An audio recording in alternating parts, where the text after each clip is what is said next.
Alright, on today's video we're going to show you how easy it is to do a quick front pad slap on just about any truck and car.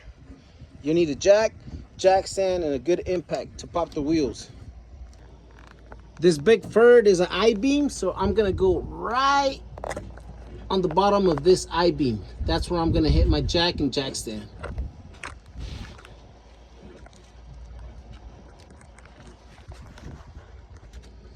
I always like putting a little piece of 2x4 for extra security, but that's about where you're going to hit it, and then you're going to watch your wheels go up slowly.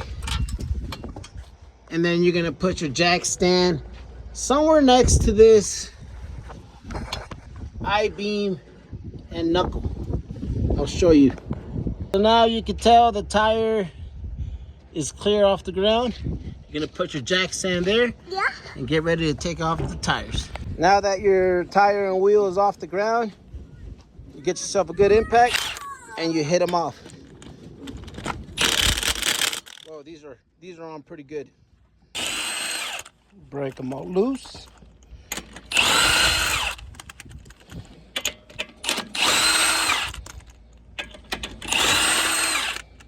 Once your lug nuts are all loose, get yourself a good pry bar or crowbar, put it underneath.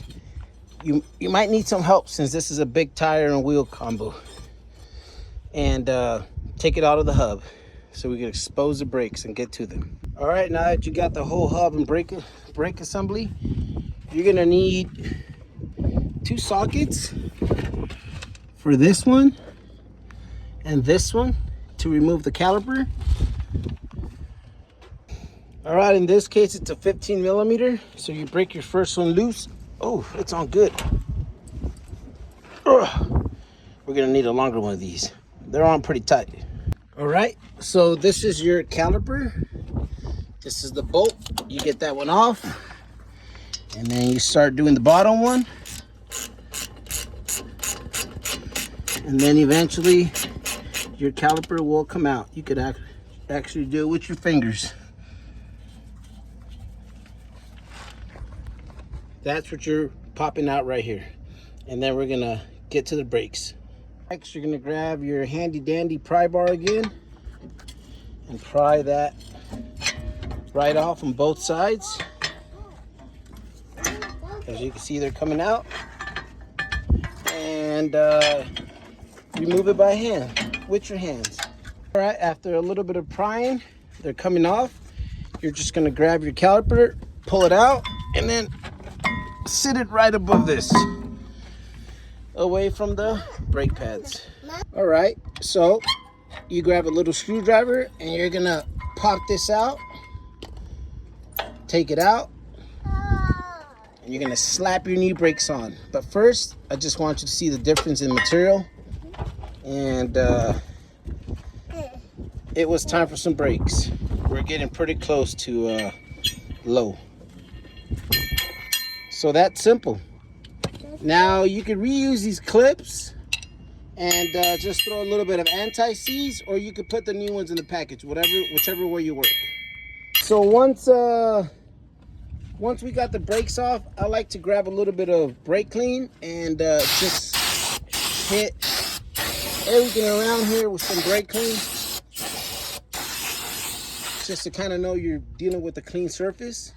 You don't have to, but I do. I always apply just a little bit of anti-seize in the corner of these metals, both the front and the back. And then now this is where you're gonna just slap your pads right on. And voila, you just slap the pads right on. And that's how both of your brake pads should look. Make sure they're straight on both corners, all the way in. Next, you're gonna have to compress your pistons. There's special tools for this, but I like using a good old trusty C-clamp. I'll get one of the old brake pads. I'll throw it on there, just like that. I'll grab the C-clamp and then start pushing them in one at a time. All right, so you'll start noticing the piston compressing in, just like that. Then you release, you go to the other one. It'll be a little bit of a slow process, but you'll get both of them in eventually. All right, and just like that, the pistons are all the way in. You need to make sure you have them in so that you can put them back in with the new brakes. Before we finish, I'm gonna give you a quick little pro tip. These should slide in and out freely. This one's a little hard, so we're gonna have to pop them out. This is just the pin. Dip it in some grease. Put it back in. Make sure it gets a lot of grease in there. Done. Do the same thing with this one up here. We're gonna pop it out. This one's a little harder, so we're gonna pop it out, grease it up, put it back in. So now this was the top one. You see how it's got a lot better play. Now that we lubed it up, boom, goes in and out, no problem. These should have that play, back and forth. So make sure you have your pins lubricated. So now you're gonna put your caliper back on. Make sure you line up where the pins are gonna go on, right there and right there. Put your pins back up, torque and respect. All right, put your pins back on. Tighten them, find out the torque spec.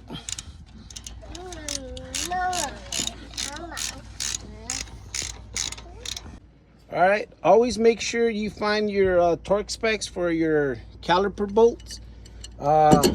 This one's German tight, and by German tight, it's good and tight. Okay, so make sure it's good and tight. So that right there is pretty much a quick pad slap as we know it in the professional field. You're just putting on pads, brake pads, because we know the actual rotors are good, the caliper wasn't leaking. So this is just a very quick service. Replace your brake pads. Hope this helps anybody. This is a big heavy duty setup. As you can see, it's from a F550, but it's pretty much the same setup even for a 4 lug nut Honda Civic. So yes, do your own brakes, buy your few tools you need, save yourself a lot of money. This is probably like a $300 to $400 job if you get it done somewhere at a shop. All right, one last thing before you head on out after doing your brakes. You're gonna wanna turn your truck over, start it if you want, or you could also do it off. I usually like to start it, and make sure you hit the brake pedal a few times. You're gonna get a very soft pedal. It's gonna go all the way down a few times. So you wanna make sure you do this. You see now it's pumping. Before you hit reverse or drive, whichever way you're going, because you will get a very soft, mushy brake pedal since you compress the brake pistons on the calipers. So they're not actually making contact with the brakes right now. And then now what you've done, pressing the brakes, you're slowly opening that gap you left. Now your brakes are hitting the caliper, creating that pressure on that. You don't know how many times I've had friends call me and tell me that they think they messed something up because there's no brake pressure. All it was is making sure your piston calipers compress back to the brakes. That's all. And aside from that, you're done and you're good to go.